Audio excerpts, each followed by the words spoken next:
Vamos.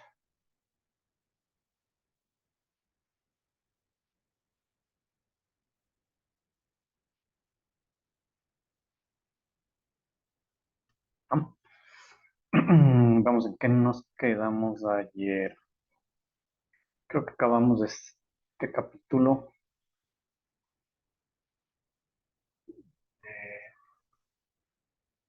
de contaminación del suelo, ¿no? Entonces aquí vimos todos los fundamentos sobre la contaminación del suelo, tipos, fuentes. No hemos visto los contaminantes específicos ya con los nombres, porque eso pertenece a la siguiente unidad, pero hemos visto en forma general cómo se da la contaminación del suelo y sus factores, ¿no? Aquí cita, ya vimos. Eh, Vimos cómo calcular requerimientos nutricionales, ¿sí? Con el NPK. Vimos qué pasa con sobrefertilización, que es uno de los más graves problemas porque no se hace correctamente la gestión de fertilizantes. Entonces eso va a generar que haya, especialmente nitrógeno y fósforo, ¿no? Ya les había explicado por qué. El nitrógeno porque en forma estable es un gas, entonces tiende a volatilizarse muy fácil y va a la atmósfera y es un agente de calentamiento global o de cambio climático mejor. Y el fósforo porque es muy reactivo, ¿sí? Entonces nitrógeno y fósforo ambos son los contaminantes, no contaminantes, a mí no me gusta mucho ese criterio porque en sí no son contaminantes, a menos que, o mejor dicho, se convierten en contaminantes por culpa de mala gestión. De ahí per se no son contaminantes, pero bueno.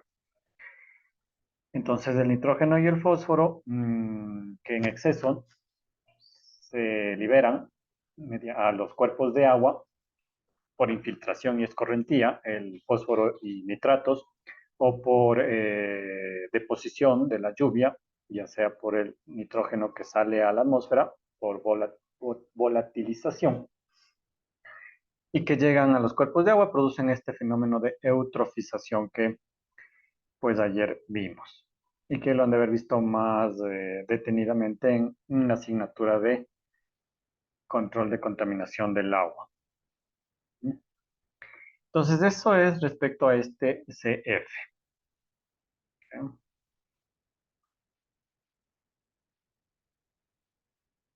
Veamos. Es el CF5. Ahora, en este CF6, ¿sí? Lo que vamos a estudiar son los mecanismos por los cuales los contaminantes que ya están en el suelo, pues se transportan ya dentro del suelo. ¿Ya? Entonces, independientemente de qué contaminante sea,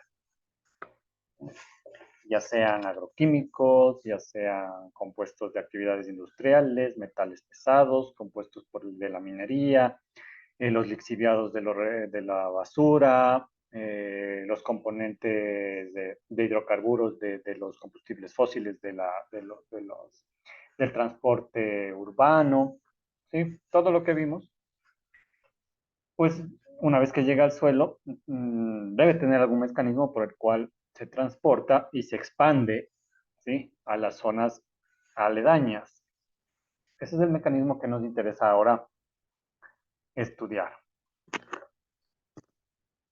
Y entonces, para empezar, nosotros tenemos que ya ir conectando todo lo que hasta ahora hemos aprendido, ¿no? Y aquí vamos a usar la primera parte que estudiamos sobre la formación del suelo, o sea, qué era el suelo o cuál era la matriz del suelo más específicamente. Y entonces, aquí en esta imagen, si usted se fija, también había imágenes parecidas en el CF1 de formación del suelo, pero nosotros ya habíamos entendido que el suelo tiene una matriz de tres fases. la fase sólida, que son la fase de mineral, las partículas de arcilla, limo o arena o grava. Y dentro de esa fase sólida, o sea, entre partículas, siempre quedan espacios. Entre esos espacios es factible que ingrese agua, ¿sí? Que aquí está en color azul, que conformaría la fase líquida. Y también lo del espacio restante se puede llenar de un gas, específicamente del aire, que aquí están estos huecos vacíos. La mayor cantidad de fase líquida y aire dependerá del tamaño del poro, o sea, del tipo de suelo, ¿sí? Si es más arcilloso, más limoso, con más grava, que no tiene grava, o si es más arenoso, toda la textura que ya vimos nosotros y ya estudiamos. Entonces, siendo esto el suelo, cuando un contaminante se libera o ingresa en esta matriz, pues se va a dividir preferencialmente en estas tres fases. Es decir, toda la cantidad de contaminante que logre ingresar al suelo, una parte va a ir a parar o se va a pegar a las partículas sólidas, otra parte se va a diluir en el agua de los poros y otra parte se va a difuminar, ¿sí? En los poros de aire que estén vacíos, ¿no? ¿Qué tanto se irá a una fase y a otra fase? Eso no se puede saber, porque eso, o sea, sí se puede saber, ¿no? Pero hay que hacer ya estudios sumamente complejos que escapan del alcance de esta asignatura. Eso ya corresponde al área de especialidad. Pero basta con entender que para cada tipo de sustancia, ¿sí? Va a tener una preferencia por irse a las partículas sólidas o disolverse en el agua o mezclarse con el aire. Eso ya dependerá de las propiedades físico-químicas de la sustancia, ¿sí? Por ejemplo, solo para darles un ejemplo, la gasolina. ¿Sí? La gasolina, con sus propiedades, por ejemplo, una de sus propiedades es que no es muy, no se lleva bien con el agua, ¿sí? No es muy hidrofílica, es más hidrofóbica, es decir, no se mezcla con el agua. Entonces, muy poca cantidad de la gasolina que logre ingresar al suelo va a disolverse en el agua, ¿sí? Pero la gasolina sí tiene una evaporación muy alta, entonces gran cantidad de la gasolina líquida que logra ingresar en el suelo, pues se va a evaporar y se va a ir acumulando en las bolsas de aire de los poros, ¿ah? Y lo que no se evapore, pues se va a preferentemente pegar va a embeber a las partículas sólidas, ¿sí? Porque como no tiene mucha afinidad con el agua, va a preferir, ¿sí? Como que solaparse dentro de las partículas, ¿sí? Y no mezclarse con el agua. Y la parte que se evapora se va a llenar en los poros de aire. Entonces, por ejemplo, para esa sustancia, debido a sus propiedades físicas y químicas, pues usted le va a encontrar más en la roca sólida y en el aire que está dentro de los poros. Y no tanto en el agua, o sea, no contaminaría mucho el agua, entre comillas. Pero hay otras sustancias que tienen más afinidad, o sea, se disuelven muy fácilmente en el agua. Por ejemplo, metales. Algunos metales son tienden mucho a disolverse en el agua formando iones. No tienen mucha volatilidad, entonces no van a ir casi al aire. Y dependiendo de las cargas eléctricas, se pegarán algunos a la arcilla o a la arena, ¿sí? O al limo, ¿sí? Entonces va a hacerse esa distribución bastante compleja dependiendo de las propiedades físico-químicas de cada sustancia. Como le indico, esto ya depende de las propiedades físicas, tanto de la sustancia que actúa como contaminante en cuanto de las propiedades físico-químicas del suelo, o sea, del tipo de suelo. Y eso se estudia, ¿no? Eso se estudia, se hacen trabajos, se hacen papers, se presenta papers, se hacen tesis. ¿sí? Que ya son de un nivel mucho más elevado. Entonces, entendido eso, ya se puede entender esta parte que nos dice que la masa total de contaminante en el suelo debe ser necesariamente por balance de masa la suma de los contaminantes, de la cantidad de contaminante que esté dentro de cada una de las fases de la matriz del suelo. Es decir, dentro de la fase sólida, lo que se haya absorbido por el suelo. Dentro de la fase líquida, lo que se haya disuelto en los poros del suelo, en el agua de los poros del suelo. Y de la fase gaseosa, la parte que se haya volatilizado y se haya mezclado con el gas intersticial. ¿Sí? Entonces, me invento, si usted tiene 1 kilogramo de contaminante, pues de eso, pues dependiendo de la afinidad, tal vez si es muy afín al agua, pues casi todo, 0,8 kilogramos, se disolverá en agua. Entonces estará en esta fase. Otro tanto, el 0,1 kilogramos estará en el suelo y el otro 0,1 kilogramos estará en las bolsas de aire. ¿Eh? La idea central es que al final, por balance de masa, la masa no se crea ni se destruye. Si entra 1 kilogramo de contaminante, ese kilogramo va a tener que mantenerse, pero ya no unido, se va a distribuir. Ese es el problema de la contaminación. Por eso, por eso es un contaminante, ¿no? Porque si solo se quedaría ahí en alguna de estas fases, sería fácil remover. El problema es que esto es como la tinta de cero que cae la ropa, ¿no? Bueno, fuera que caiga y se quede en un solo punto para poder retirarlo de ahí, pero no, se difumina, se distribuye, ¿sí? A lo largo de toda la tela, la tinta. Así es el contaminante de los suelos. ¿Sí?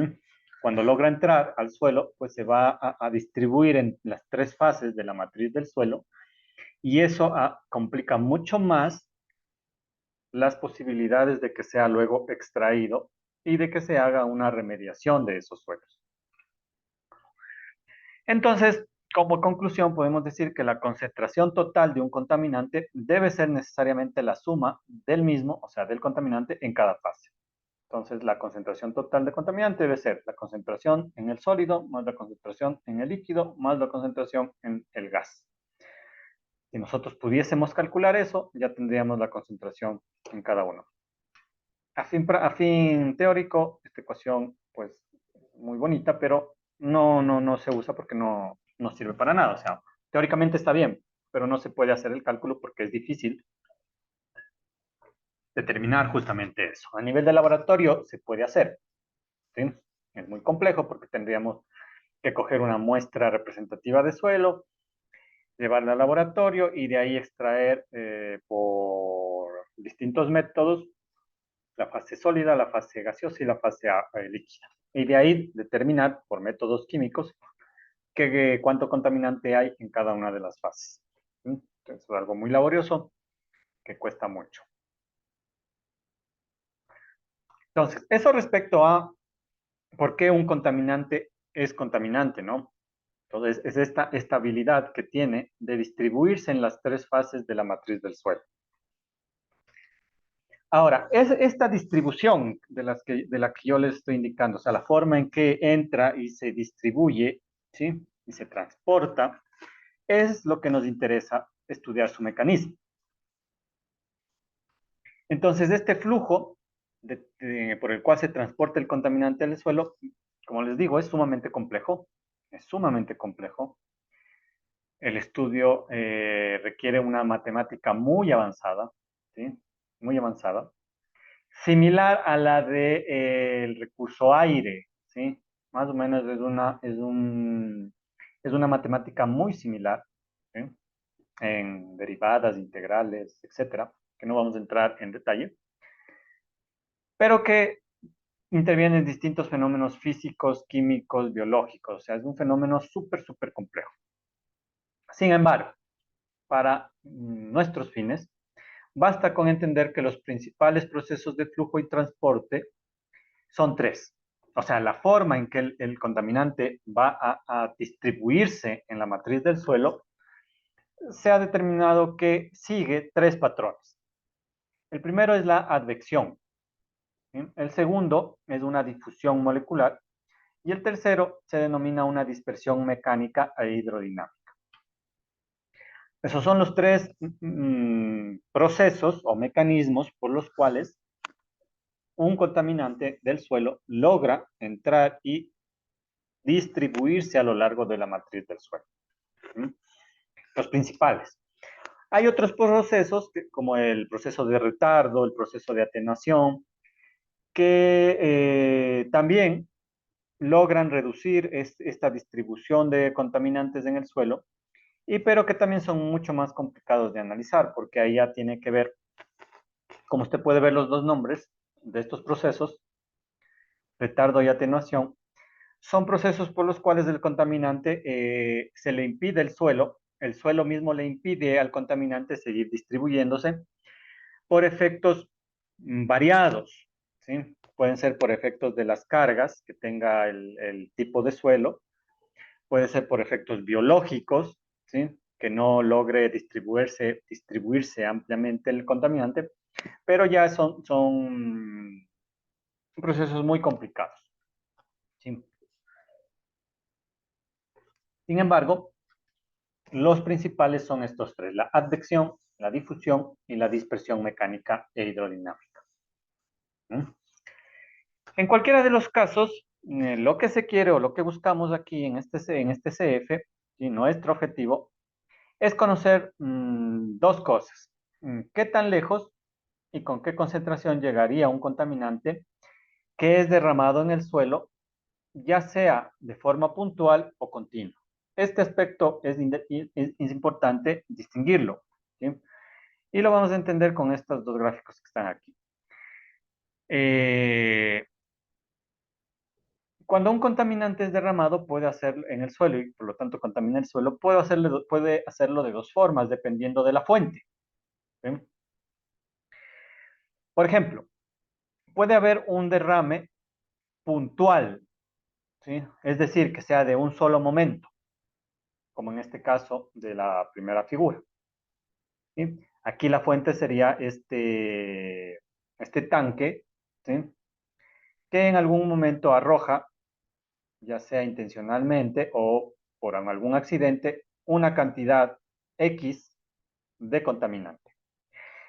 Pero no lo va a seguir haciendo, o sea, en un momento determinado, ¿sí? El contaminante se derrama, llega al suelo, pero ya hasta ahí llegó el derrame, ¿sí? No va a ir derramando más. Esto sería una contaminación puntual. Es una contaminación en la cual existe un derrame, pero momentáneo, de una sola aplicación.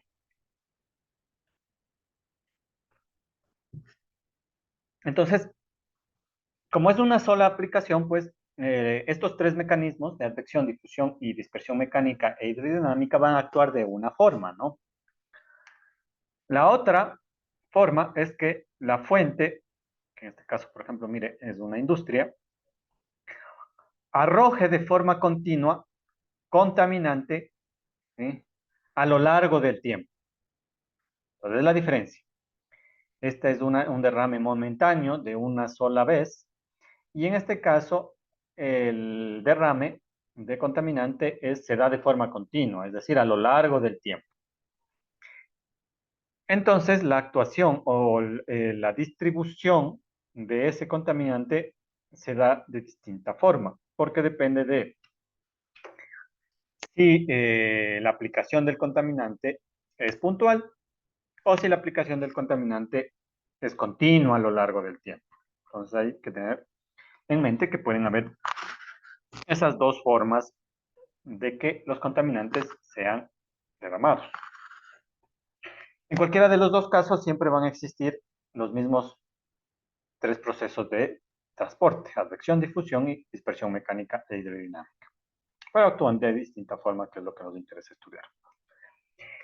Entonces, el primer mecanismo de transporte, que es la advección, ¿sí? La advección, nos indica que la advección es el arrastre de la sustancia contaminante usando como intermedio el agua que está presente en el suelo.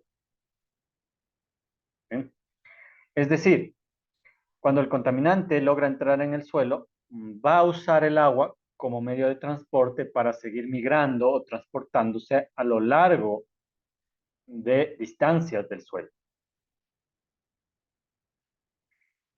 Entonces, simplemente la advección coge el contaminante, pero mejor dicho, por advección, usa el agua como una especie de vía que le ayuda a llegar más lejos dentro de la matriz del suelo, como está aquí presente en el gráfico. Entonces, con los contaminantes que están aquí usan el agua que está en color azul. ¿Sí? El contaminante está de estas partículas negras. Y entonces usa esa agua y el flujo del agua, ¿sí? Para pues poder migrar a otras zonas a lo largo del tiempo. ¿Sí? Entonces aquí ponemos distancia X en metros. Si la aplicación, esto es importante de entender, ¿no? Si la aplicación es puntual, pues sería aquí se aplicó, el contaminante logra llegar al agua y usa el agua, como el agua está fluyendo, ¿sí?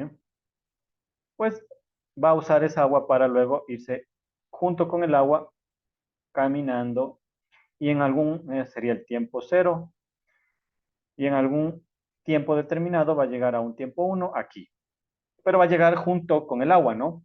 Es decir, es como que solo se transporta. O sea, no hace nada más. Solo coge, se mete en el agua y con el agua viaja. Pero no hace nada más. Es decir, no tiene ninguna otra reacción con algún otro componente.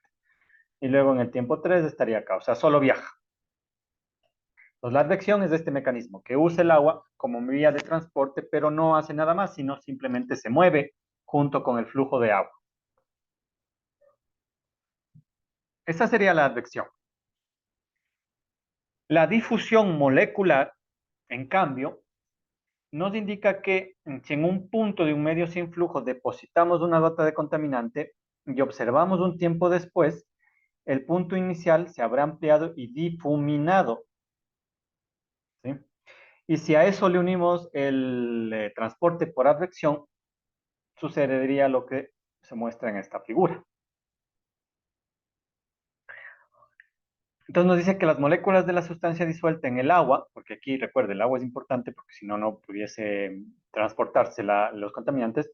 Entonces las moléculas de contaminante que están disueltas en el agua se mueven de los puntos de mayor concentración hacia los de menor concentración, siendo este el proceso que se denomina difusión molecular o simplemente difusión, y se produce a causa de la agitación continua de todas las moléculas del líquido. Ahora, para que no suene tan complejo, porque así suena como que es muy difícil, no. Entonces, si la advección ya entendemos, es decir, se aplica el contaminante en el suelo llega al agua, se disuelve en el agua, y como que usa el agua como un vehículo simplemente para ir donde va el agua, ¿sí? Para ir donde va el agua, en un tiempo determinado, ¿sí? Tiempo cero, tiempo uno, tiempo tres. Entonces va a viajar a distancias ayudado por el agua. Ese es su mecanismo de transporte por advección. Pero no hace nada más. Es decir, ahí se queda como atrapado en el agua, ¿sí? Y solamente le sigue al agua. Pero eso en la vida real no pasa. ¿Por qué? Porque además del proceso de advección, es decir, de este viaje usando el agua, también se presenta siempre el proceso de difusión. ¿Qué es el proceso de difusión? Entonces, vamos a comparar estas dos gráficas, ¿sí? Si usted le ve, son las mismas, pero hay una diferencia. Fíjese que este primer punto, donde está el agua, el contaminante disuelto en el agua, es el mismo para las dos figuras, perdón. ¿Sí? Es este. Quiere decir que por advección y por difusión, sí, sabemos que el contaminante llega al agua que está en el suelo, se disuelve y ahora va a usar esa agua para caminar. Entonces, en el tiempo uno también pasaría lo mismo. El contaminante que ya está aquí disuelto va a usar el agua como transporte, entonces va a irse para acá. Pero fíjese que aquí ya no simplemente está el contaminante con el agua, ¿sí? como pasa aquí. En este tiempo 1, que sería lo que realmente está pasando, y le voy a hacer con otro, con este. No, con morado, pongamos. No, con verde, para que se note. Fíjese que aquí la mancha como que se ha ampliado. Algo que no pasa aquí. Aquí simplemente es la misma gota. Supongamos que esto es una gota, ¿no? Una gota de agua donde está disuelto el contaminante.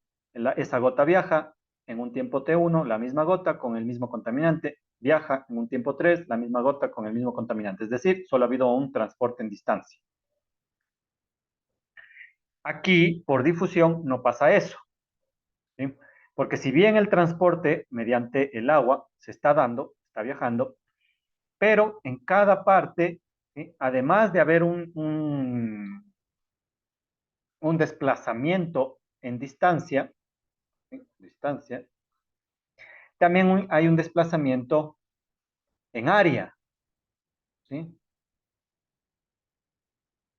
Porque está creciendo en área, está difuminándose. A eso se refiere la difusión.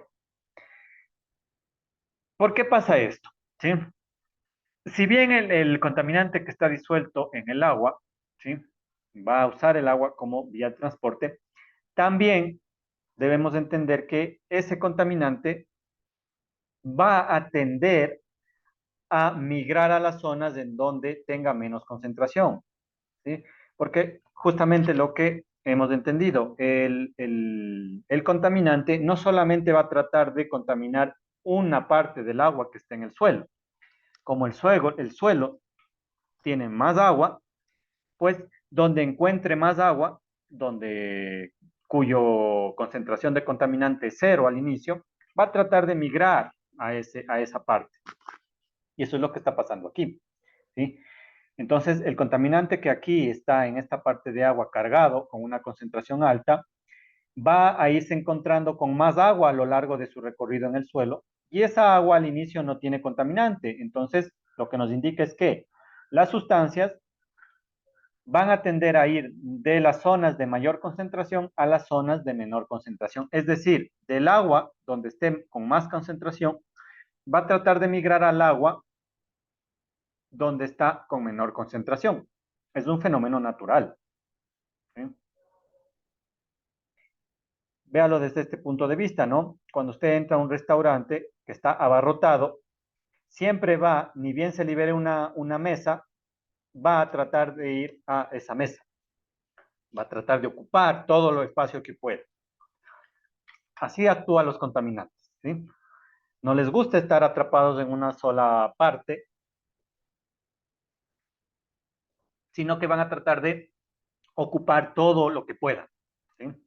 Y ni bien encuentren agua que esté libre de ese contaminante, pues tiene espacio suficiente para captar contaminante. Entonces, como que le llama y el contaminante migra. Se difumina a otras zonas que antes no tenía contaminante. Pero igual, como sigue siendo agua, agua viaja y en un tiempo 2 también va a llegar el contaminante, pero como aquí va a encontrar más agua y más agua y más agua, va a también ir contaminando esas capas y se va a ir difuminando, ¿no? Entonces, en la vida real no se da solamente el proceso de advección, que es esta simpleza. En la vida real, lo que pasa realmente es que se dan estos dos procesos al mismo tiempo. Se da advección por la migración en distancia usando el agua como vía, y la difusión, ¿sí? Por este anchamiento de las zonas, por la difusión molecular del contaminante hacia zonas con menos concentración de contaminante, ¿sí? Por eso nosotros vemos cómo las manchas de contaminante crecen a lo ancho, ¿sí? Crecen a lo ancho, justamente como la tinta que cae en la tela, ¿sí? Es una gotita que cae, pero cuando cae a la tela como que se abre. Eso es porque se está difuminando, ¿sí? Y eso es porque está ocupando todo el espacio que pueda, siguiendo la concentración de mayor concentración a menor concentración. Esos serían los dos primeros, ¿sí? Los dos primeros procesos, advección y difusión. Donde insisto, la advección es el uso del agua como vía para transportarse en distancia. La difusión, en cambio, es esta difuminación en anchura mediante usando el principio de transporte de zonas de mayor concentración a zonas de menor concentración. Es decir, va a tratar de ocupar todos los lugares que pueda, o sea, todo el agua, pocas palabras, todo el agua que vaya encontrando a lo largo de su camino. Y el último fenómeno que nos gustaría entender es la dispersión mecánica e hidrodinámica, ¿ya? Que es esta de aquí. Entonces, la dispersión mecánica, hasta el nombre lo dice, dispersión, es distribución, cómo se está transportando, en este caso mecánicamente. Es la que se provocada por el movimiento del fluido a través del medio poroso. Y tiene tres formas, ¿sí? Como se muestran en estas tres figuras que están aquí. Entonces, la dispersión puede ser de tipo longitudinal, ¿sí? Puede ser longitudinal por amplitud de canales o puede ser por dispersión transversal. ¿Sí? Esas pueden ser las tres formas de que se distribuyan mecánicamente los contaminantes. En pocas palabras, ya entendemos que el agua va a ser la vía de transporte, ¿no? Porque el agua es la única sustancia líquida que va a poder ir atravesando los poros entre las rocas, porque las rocas están fijas ahí, pero el agua sí puede migrar de un punto a otro del suelo, que es lo que pasa, lo que nosotros denominamos manto freático, ¿sí? Por lo que justamente el agua que está en el subsuelo llega a los ríos, ¿sí? Viaja a través del subsuelo, es decir, usa los poros del suelo para viajar, ¿sí? Y llegar a otras zonas. Pero ese viaje del agua, aquí la dispersión mecánica nos centra en ese viaje del agua. Lo puede hacer de tres formas dependiendo de los obstáculos que encuentre en su camino. Básicamente de la geometría de los poros del suelo.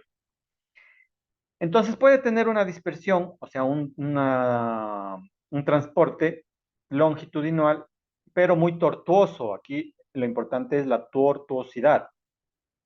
¿Sí? Entonces, las moléculas que encuentran caminos más tortuosos se retrasan, obviamente. ¿Qué es la tortuosidad? Si usted se fija aquí en la imagen, la tortuosidad es qué tanta distancia va a tener que recorrer una molécula líquida para llegar de un punto a otro punto. Eso depende de la geometría de los poros. Por ejemplo, aquí hay dos vías. ¿Sí? Le repito, yo quiero llegar, o la molécula líquida quiere llegar desde este punto hasta este punto. ¿Qué vías son más rápidas y qué vías son más lentas? Aquí hay una vía rápida que es la vía lineal, longitudinal. Esta va a llegar más rápido, ¿por qué? Porque claro, la geometría se lo permite, los poros están casi seguidos y vacíos, ¿sí? Las rocas se han acomodado de tal forma que dejan libre un camino casi recto. Pero la mayor de las veces esta geometría es más complicada, es más tortuosa, como en este camino de aquí. Entonces, fíjese que para llegar a este punto, tiene que primero subir, llegar a estos poros, luego bajar para ubicarse en estos poros, luego volver a subir para ubicarse en estos poros y al final volver a bajar para llegar. Entonces, la distancia que recorre, si usted pone esto en línea recta, pues es más grande que este camino lineal. ¿Bien?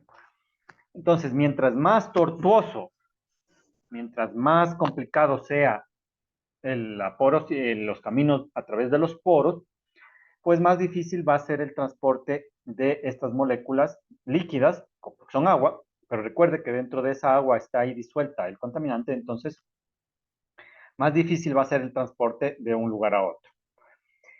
En este otro aspecto, ¿sí? nos indica que las moléculas líquidas que encuentren caminos más anchos avanzan, obviamente, más rápido.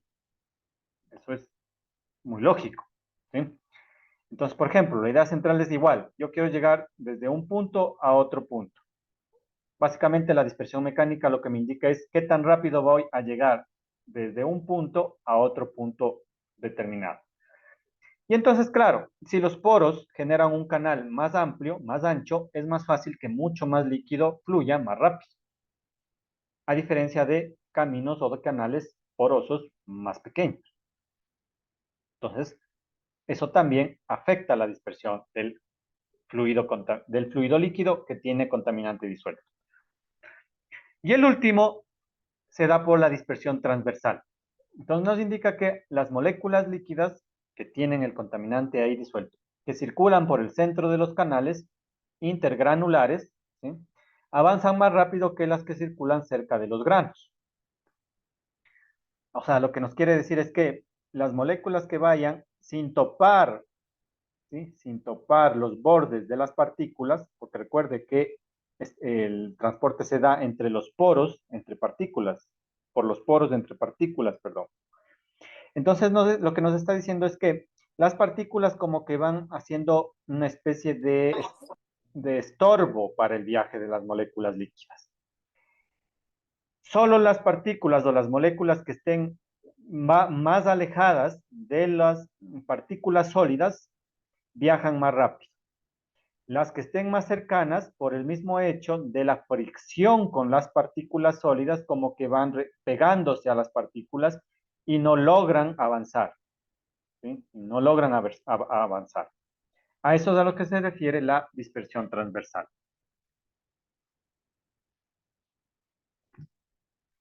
Entonces, fíjese que estos tres mecanismos dependen casi en su totalidad, o dependen en su totalidad, mejor dicho, de la geometría de los poros del suelo. Por eso la textura es una propiedad súper importante. ¿Sí? La porosidad es una de las propiedades más importantes del suelo. Eso respecto a la dispersión mecánica. ¿Sí? Recuerde, la dispersión mecánica lo único que nos ayuda a entender es cuando las moléculas líquidas que tienen el contaminante disuelto quieren ir de un lugar a un lugar B, en todos los casos. ¿Qué obstáculos se van a encontrar? El primer obstáculo es la tortuosidad, ¿sí? Mientras menos tortuoso o más lineal sea el camino poroso, más rápido llegan. El segundo obstáculo que se encuentra es la amplitud de los canales, ¿sí? Mientras más anchos los canales, más rápido llegan, o más rápido se transportan, en otras palabras.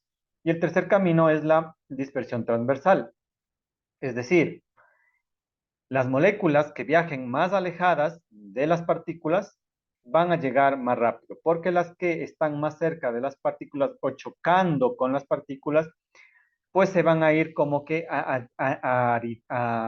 adheriendo a la superficie de las partículas, ¿no? Como que se quedan ahí pegadas. Y solo las que logran ir bien separadas entre las partículas son las que avanzan más rápido. Entonces, la dispersión mecánica lo que nos explica es esto, ¿sí? Y también se encuentra la dispersión hidrodinámica. La dispersión hidrodinámica usa igualmente dos de estos mecanismos de transporte: la difusión y la dispersión mecánica. Es decir, la dispersión hidrodinámica es la unión de esta, ¿sí?, de qué tan fácil llega una molécula líquida de un punto a otro, ¿sí?, y de esta de aquí, de la difusión.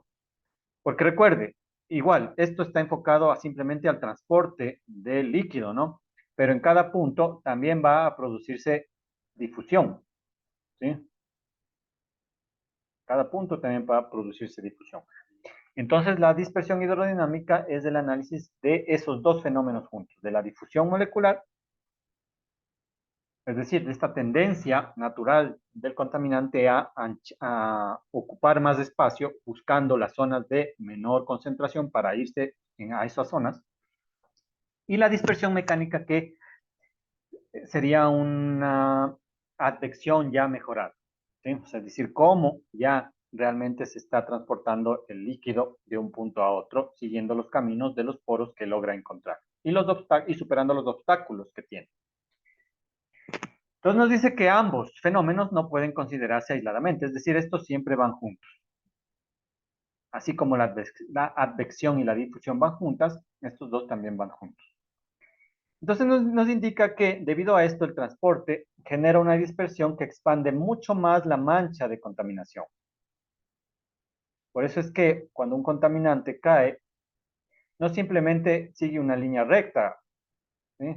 Porque eso significaría que solo se está transportando de un punto a otro, sino que además de de ganar distancia, lo que gana es amplitud, anchura. Y mientras más viaje en distancia, más ancha se vuelve la mancha. Y mientras más viaje, más ancha se vuelve la mancha.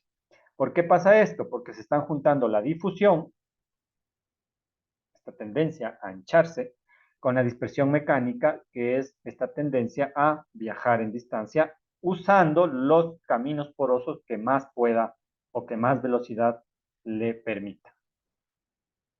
¿Sí? Entonces nos indica que la solución analítica, considerando conjuntamente estos dos efectos de dispersión y difusión en el transporte de un contaminante, es algo muy complejo de estudiar. Efectivamente es algo supremamente complejo. Depende de muchos factores, ¿sí? De las propiedades físico-químicas del contaminante, de las propiedades físico-químicas del suelo, del clima, ¿sí? Del tipo de derrame, si es puntual, si es continuo, etcétera. O sea, si uno intentase unir todo eso y hacer un estudio, resulta en ecuaciones matemáticas supremamente complejas, ¿sí? Súper complejas, que se han ido estudiando, ¿sí? Se han ido estudiando, se han ido resolviendo, y algunas de esas, pues, son las que vamos a usar en este estudio. Ahora, eso respecto a los mecanismos, ¿sí? Que son estos de aquí, que pues ya los hemos analizado.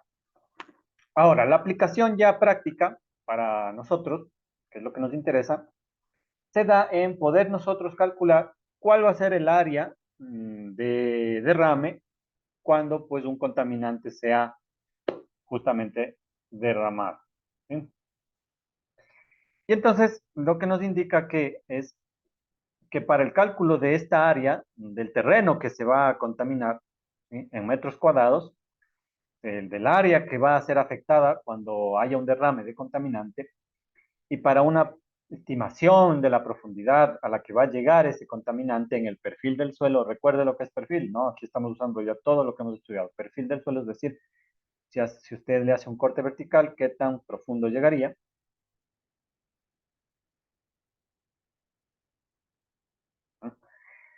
Pues hay muchas metodologías. La que nosotros vamos a estudiar aquí es la desarrollada por el ruso Garilov, ¿sí? Esa es la metodología de cálculo que vamos a nosotros estudiar, que basa su estudio en ecuaciones medianamente empíricas, ecuaciones que tratan de resolver esto, ¿no? La advección, difusión, dispersión mecánica y dispersión hidrodinámica en el transporte de un contaminante en el suelo. Pues él ha desarrollado la matemática, las derivadas parciales, las integrales, etcétera, etcétera. Y pues ya nos da una metodología mucho más asequible de entender. Entonces, la metodología se aplica justamente en los dos casos que yo les indiqué al inicio, ¿no? En el caso uno es cuando el derrame es puntual, ¿sí?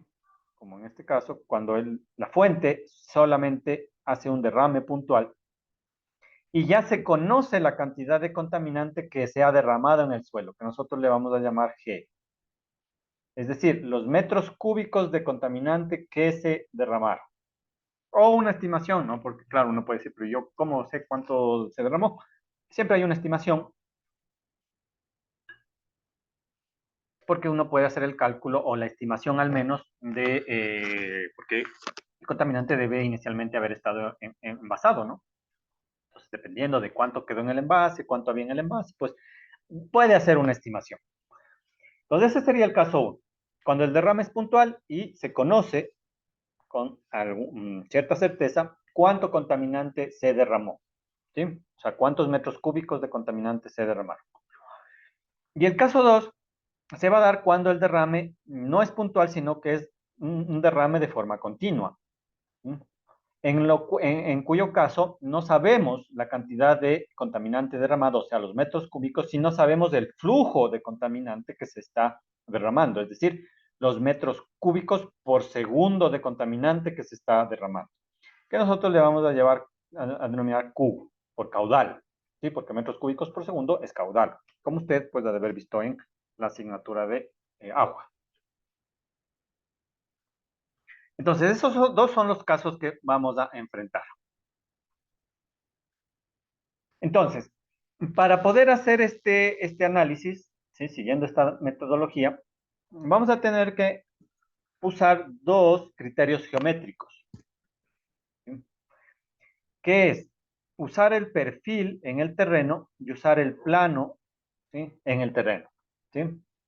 El perfil del terreno y el plano del terreno. ¿Qué significa eso? ¿Sí? Aquí está puesta una imagen donde está aquí pues una fábrica y aquí está un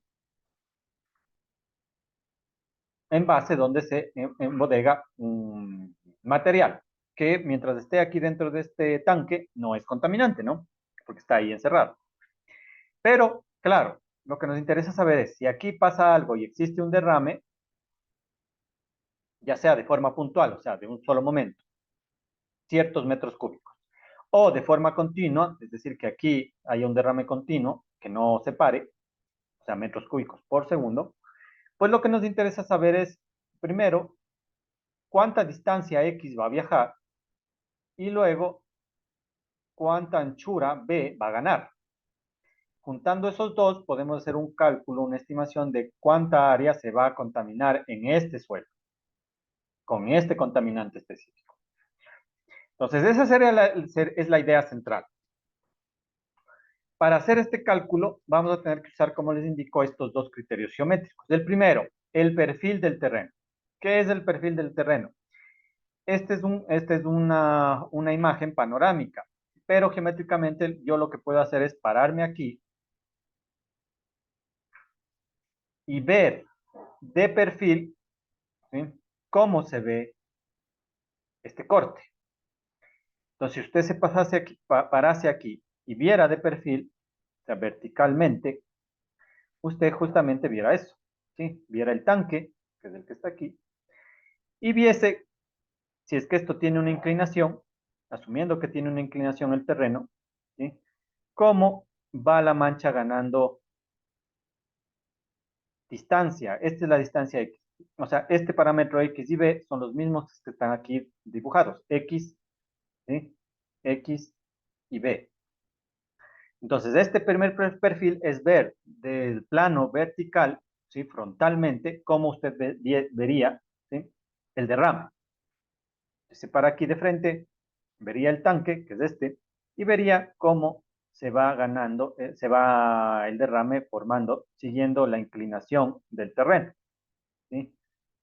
Esta es la inclinación del terreno que se va dada por un parámetro que se denomina I, que ya vamos a ver qué es. Y usted iría viendo cómo se va dando el derrame. ¿Qué son estos parámetros I? Estos otros parámetros. El parámetro I es el parámetro de inclinación del terreno. Es decir, qué tan inclinado está el terreno. Aquí se le ha puesto de forma genérica una inclinación cualquiera, pero puede que el terreno sea plano. Si el terreno es plano, esto iría horizontal. Sería inclinación cero. Mientras más inclinado, mientras menos inclinado, eso ya dependería del tipo de terreno.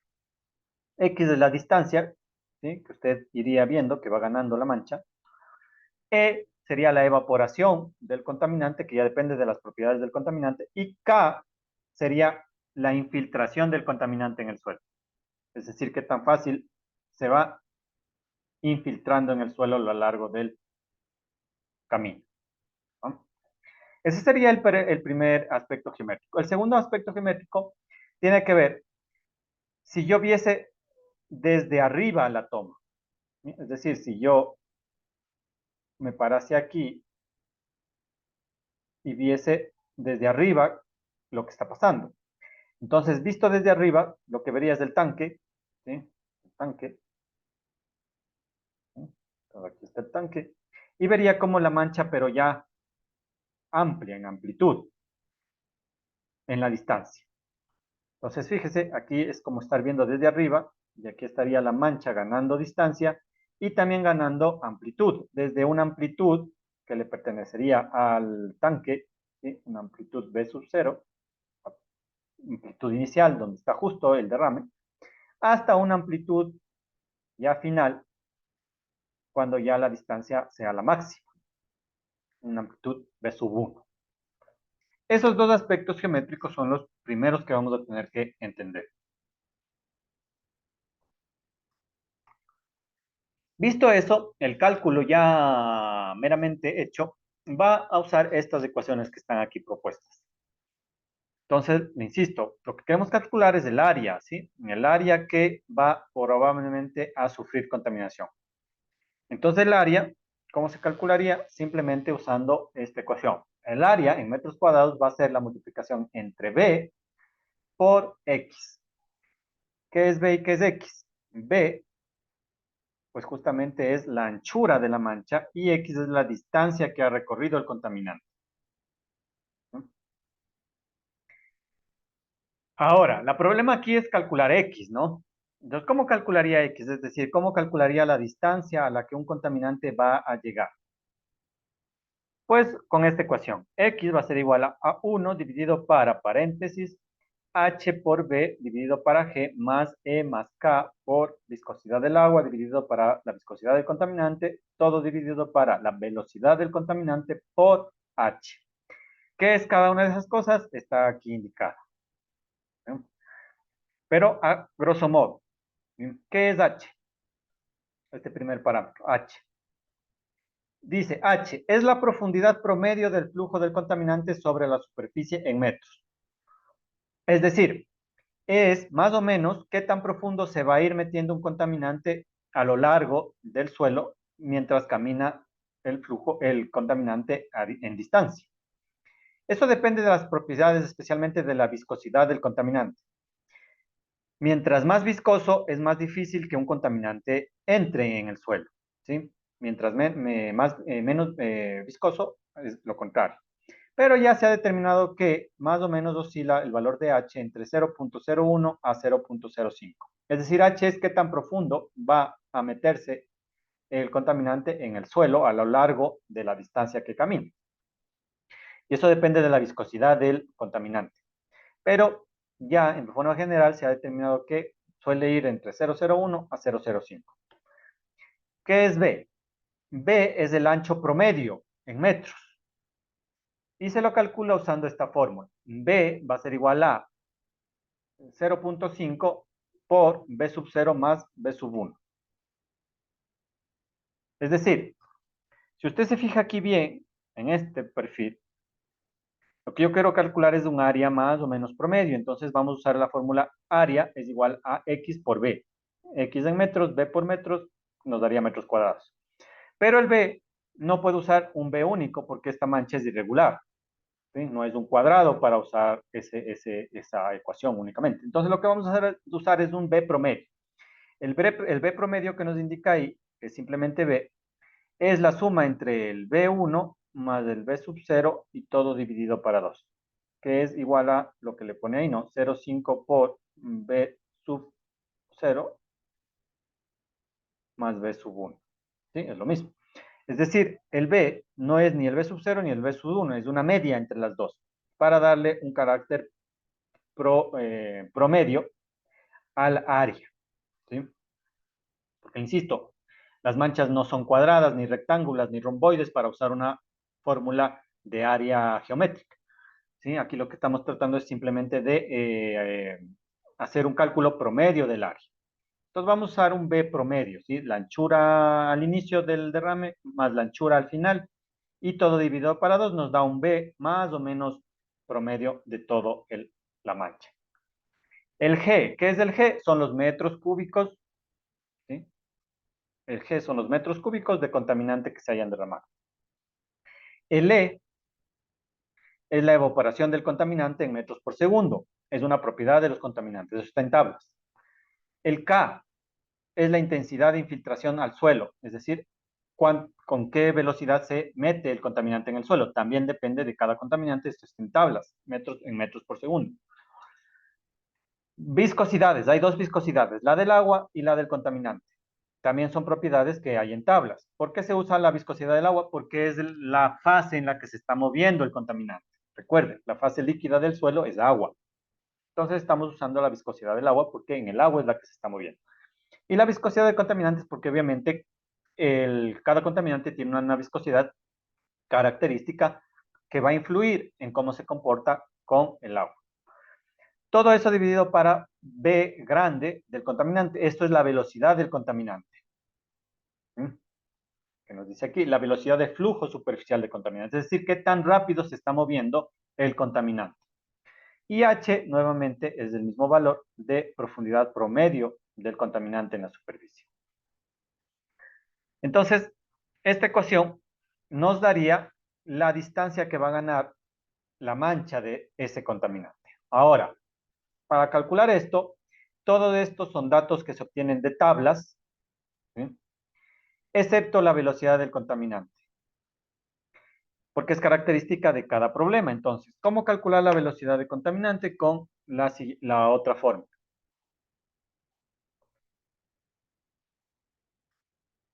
Entonces, para calcular la velocidad de contaminante en metros por segundo, vamos a usar esta fórmula. 1 sobre n multiplicado por h elevado a la 0,67 por I elevado a la 0,5 multiplicado otra vez por la viscosidad del agua dividido para la viscosidad del contaminante.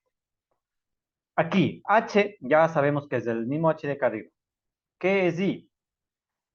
I es la pendiente máxima promedio del terreno en el área contaminada, ¿sí? En el caso de terrenos horizontales se considera un I entre 0,001 a 0,0005. Lo que le indica es qué tanta pendiente tiene el terreno, eso es lo que le está diciendo. N. N es la rugosidad hidráulica de la superficie del terreno. En unidades que son de segundos sobre metro elevado a la 0,33. Eso es una unidad bastante rara, pero eso es hidráulica, ¿sí? Las unidades se acomodan dependiendo de las ecuaciones, ¿sí? Y esta es una ecuación de la hidráulica. Entonces, la rugosidad hidráulica se mide en estas unidades. Segundos dividido para metro elevado a la 0,33. Con esa ecuación calcularíamos la velocidad del contaminante y cuando tengamos la velocidad del contaminante, reemplazamos aquí, calculamos la distancia que gane y con eso calculamos el área potencial de derrame. Y luego podemos calcular el tiempo en el cual esa mancha se va a generar con una simple división que es la distancia dividido para la velocidad del contaminante. Es decir, este dividido para este. Y eso nos va a dar en cuántos segundos esa mancha se va a formar. ¿Ya? Ahora, aquí lo que nos interesa ahondar un poco es en estos términos, en el término de rugosidad hidráulica y en el término de inclinación, pendiente máxima promedio. Para el caso de la rugosidad, ¿sí?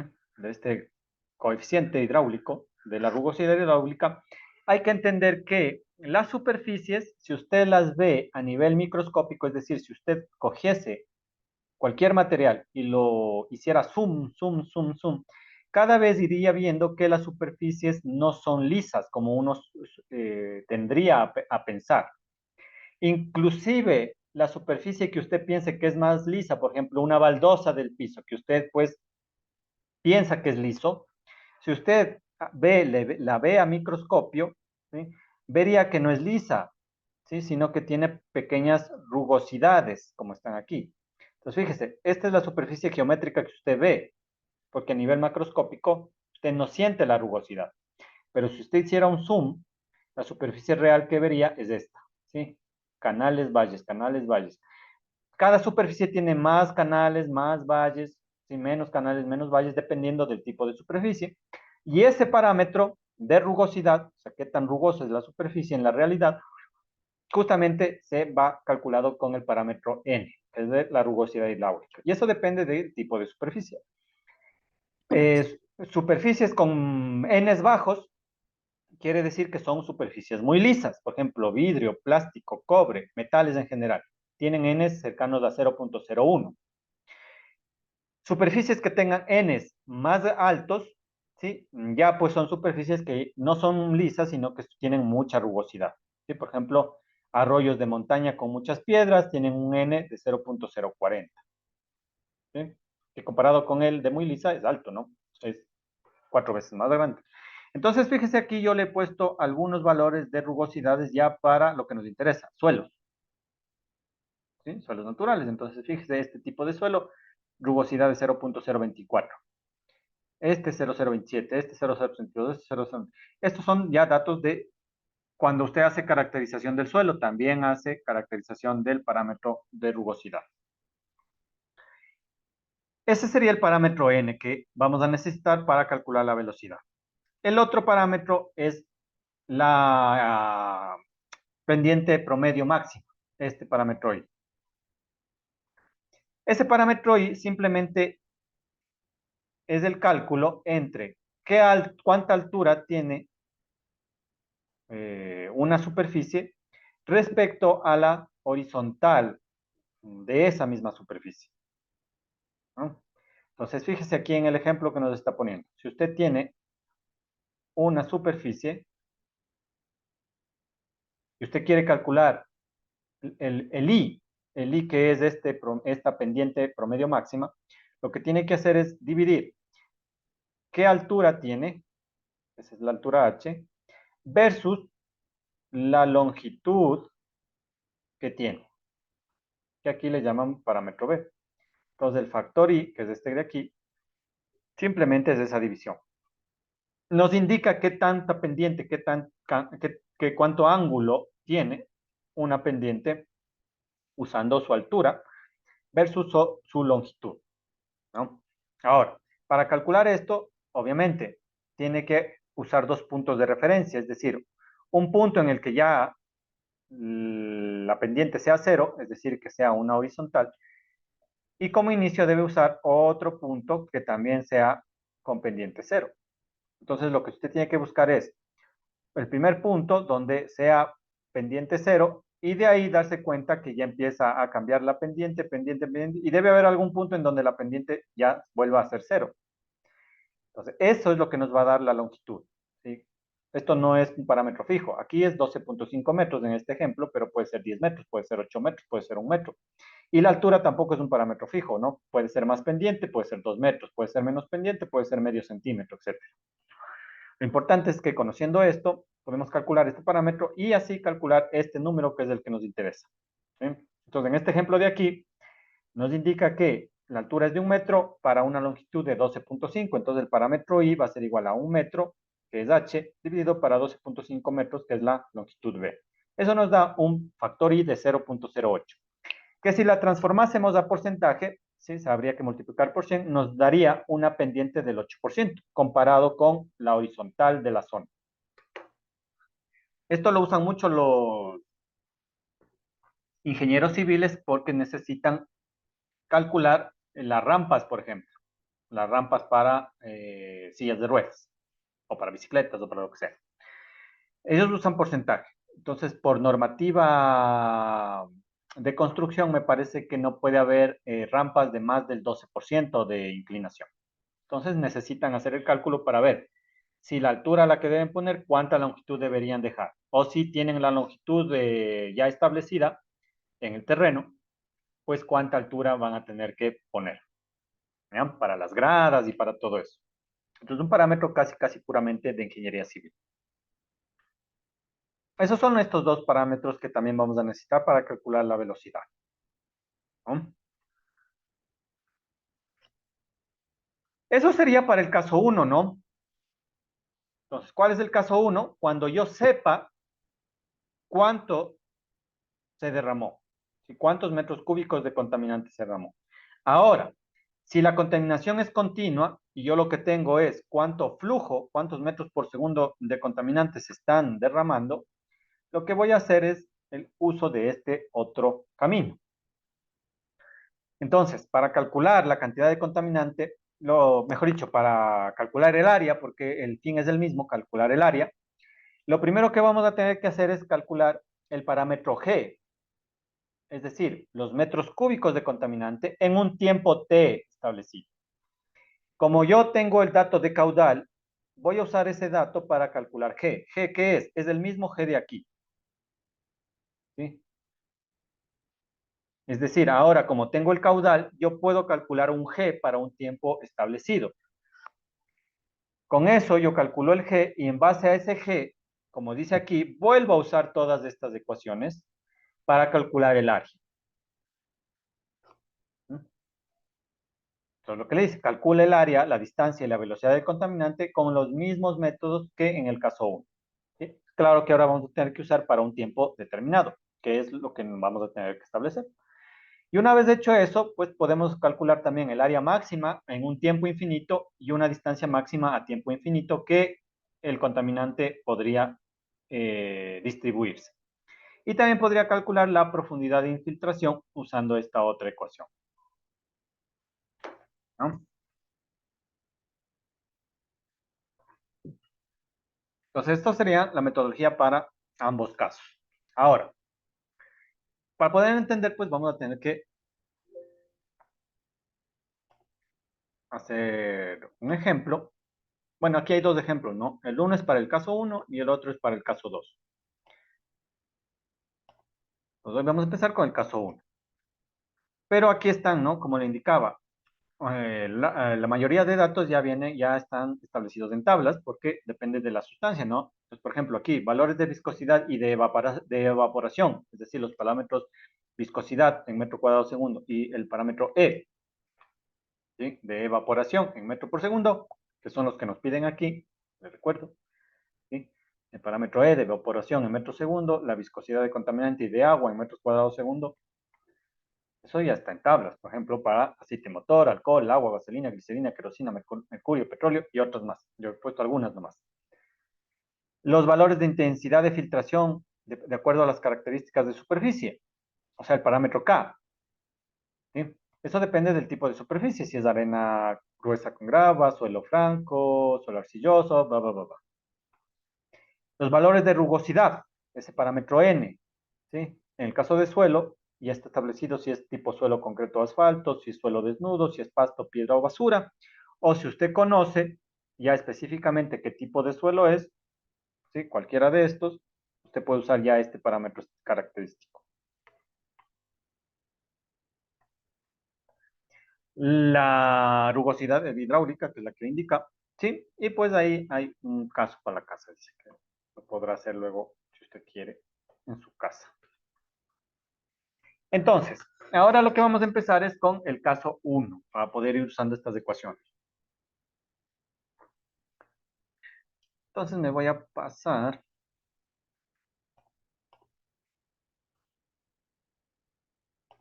No tengo, aquí debo tener uno. Vamos a ver si estamos. Este está libre. ¿Ya? Entonces tratemos de resolver este ejercicio. ¿Bien? Nos dice, se ha derramado un metro cúbico de aceite de motor en una mecánica, ¿sí? Sobre un suelo de poca pendiente compuesto de arena gruesa con grava. La superficie del suelo está desnuda al ambiente de la mecánica. Los datos a usarse tomados de las tablas pueden ser el parámetro K, 25 por 10 a la menos 5 metros segundo. El parámetro H, 0.02 metros. El parámetro N, 0.03. Unidades segundo metro elevado a la 0.3. Es decir, ¿de dónde está tomando esos datos? De los datos de propiedades, ¿no? Entonces, por ejemplo, el parámetro K, que nos dice aquí, 25 por 10 a la menos 5 debe ser el parámetro K, justamente para ¿sí? Este tipo de suelo, que nos dice aquí arena gruesa con grava, arena gruesa con grava. Nos dice que va entre, el parámetro K característico para este tipo de superficie va entre 10 a 50 por 10 a la menos 5 metros segundo. 10 a 50, aquí ha puesto 25 por 10 a la menos 5 metros por segundo. ¿Sí? Igual el parámetro N, que es este, está entre 0,03. ¿Sí? Entonces aquí creo que nos decía, ¿no? Es un suelo con poca pendiente, compuesto de arena. La superficie del suelo está desnuda, dice. Entonces, suelo desnudo, de 0,028 a 0,035. Justo es, 0,03. ¿No? Entonces, son datos que ya ha cogido de esas tablas. Si no nos da, pues hay que buscarlas.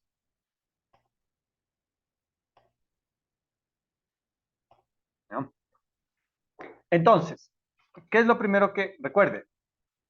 No. También voy a necesitar las ecuaciones, perdón. Porque, aquí está. Simplemente vamos a tener que seguir. Voy a copiar esto. Este procedimiento. Vamos a tener que seguir este procedimiento. Entonces voy a copiar estas ecuaciones.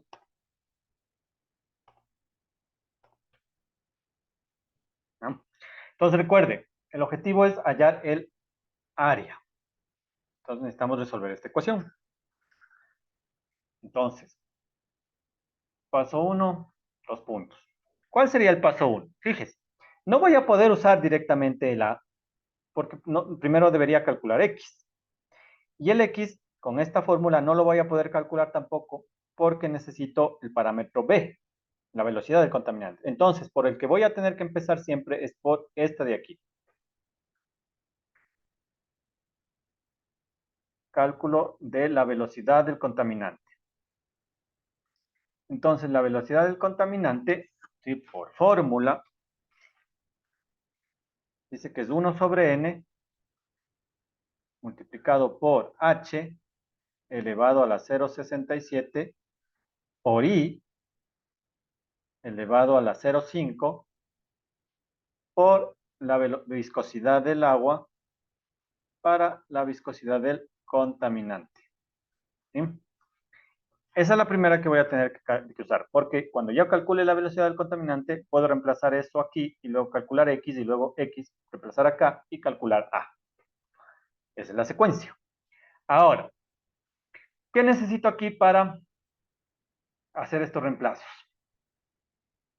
N ya me lo da, 0,03. 0,03 segundo metro elevado a la 0,33. Las unidades no importan porque, como debe meter en estas unidades, ya todo está ajustado es en esta ecuación para que le den metros por segundo la velocidad. H, que también nos da de dato, 0,02 metros. ¿Sí? Aquí lo que tendríamos que calcular es I y ver las viscosidades de agua y contaminante. Entonces sería la viscosidad del agua y la viscosidad del contaminante, es decir, del aceite de motor. Entonces esos datos sí los voy a... Finge, Sí, disculpe una pregunta. Aquí en n igual a 0,03 segundos por... dividido para metros elevado a 0,33. a 33. Ah, listo. Ajá. Gracias. Sí, es metros elevado a 0,33. Ese 0,33 no lo vamos a usar nunca nosotros. Simplemente que esta ecuación nace de la hidráulica. Entonces, en esas ecuaciones, las unidades de rugosidad están dadas en esta unidad, segundo sobre metro elevado a 0,33. Pero este 0,33 como número no lo vamos nosotros a usar. ¿Sí? Es la unidad que está ahí puesta. Mm. Es como el metro aquí, el metro está elevado a 1. ¿Sí? Pero ese luego no, nosotros no lo vamos a usar, porque ya estas ecuaciones están ajustadas para que se simplifiquen entre sí y nos den ya la velocidad en metros por segundo.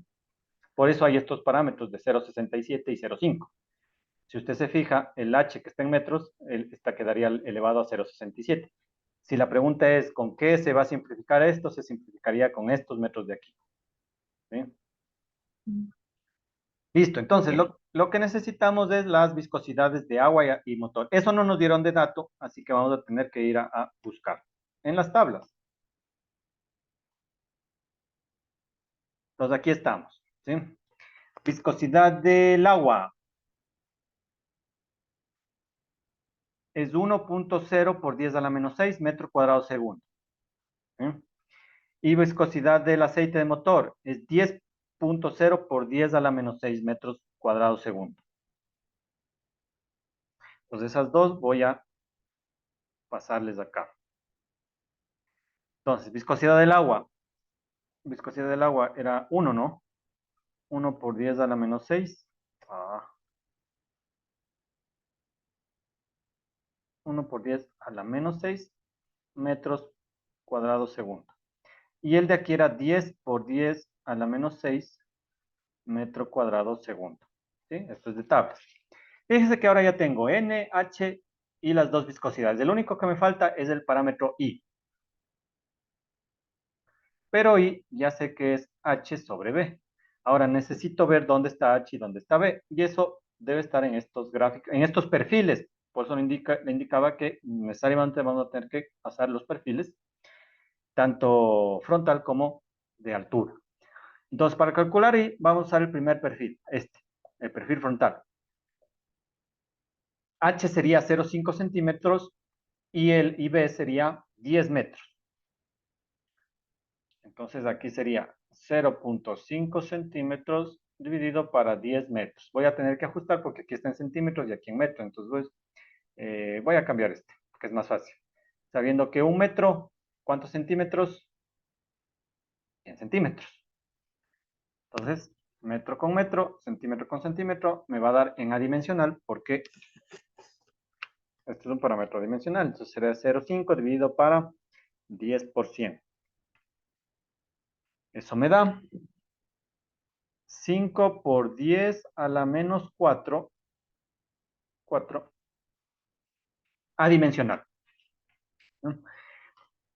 Aquí no vamos a multiplicar por 100, porque nosotros no queremos calcular el porcentaje dependiente. Nosotros simplemente queremos el parámetro dimensional. El porcentaje dependiente, les insisto, eso lo usan los ingenieros civiles. ¿Sí? Aquí no nos interesa. Nos interesa el parámetro dimensional. O sea, el parámetro no porcentual, a eso me refiero. Entonces, con esto, pongamos una liñita aquí para que no nos confundamos. Con esto ya podemos calcular B. Entonces, B del contaminante, si alcanzamos. B del contaminante es igual a ¿qué? 1 dividido para N es 0.03. No voy a poner las unidades porque esta ecuación es empírica del método del profesor ruso. Entonces, está todo ajustado para que la velocidad nos dé en metros por segundo.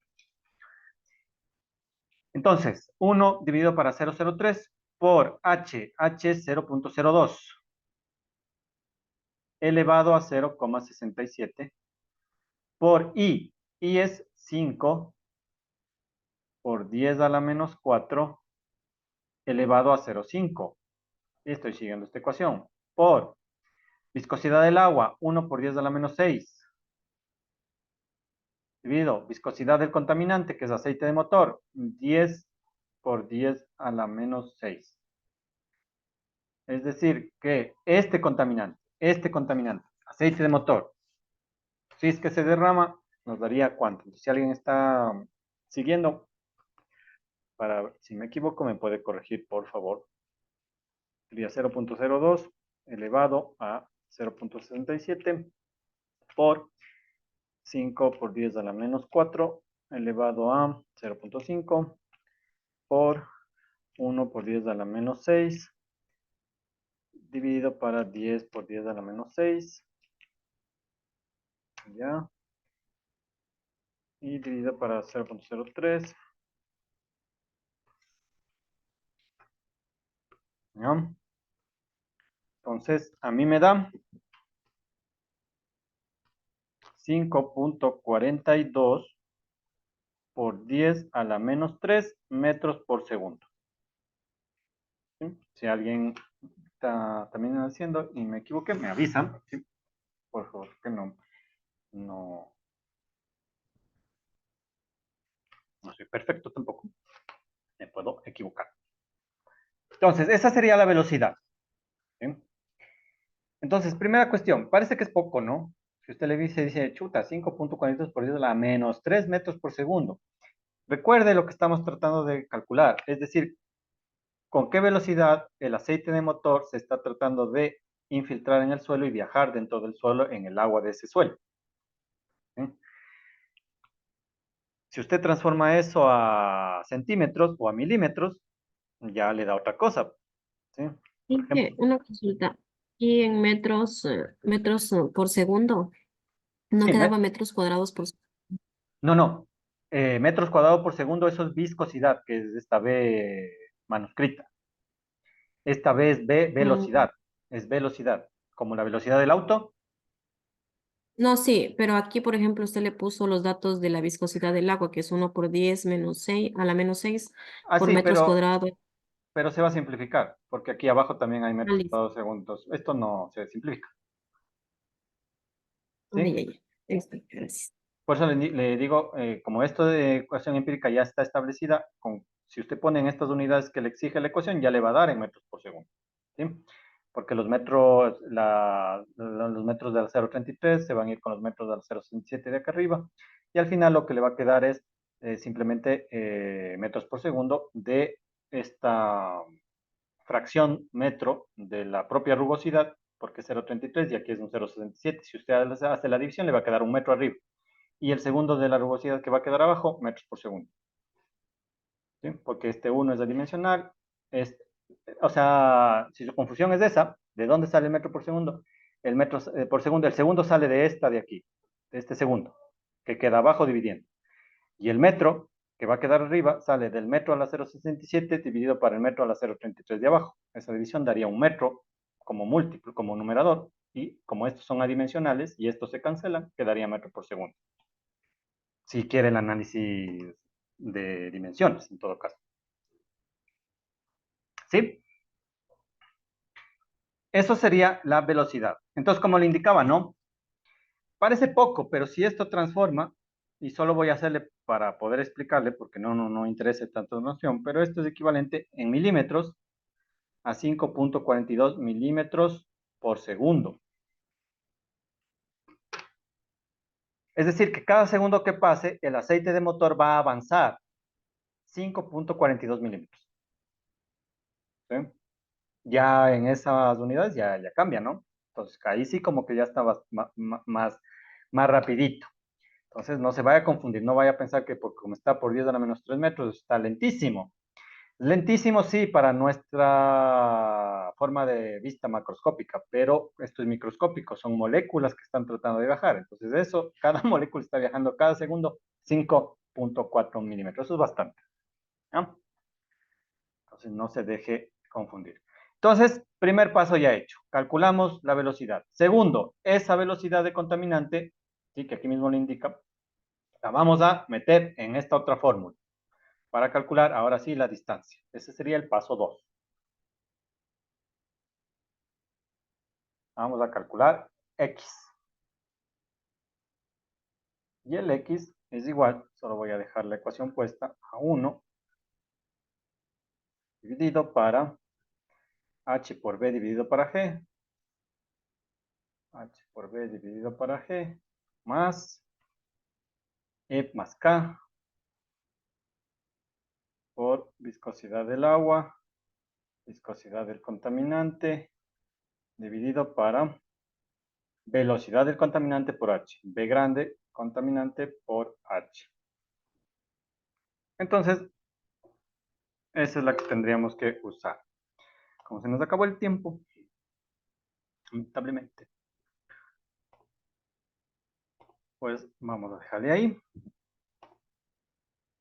y vamos a hacer la asistencia. A ver, tal vez Hugo ya mandó. Pobre gente, dice. Ya. Estamos todos, sí. ¿Estamos todos? Sí. Ya, gracias, Nidia.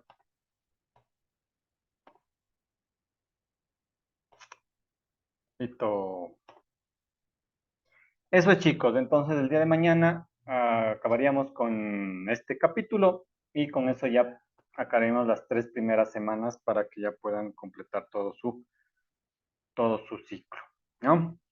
Entonces, sin más, que tengan buena noche y nos veríamos el día de mañana. Hasta mañana, chicos.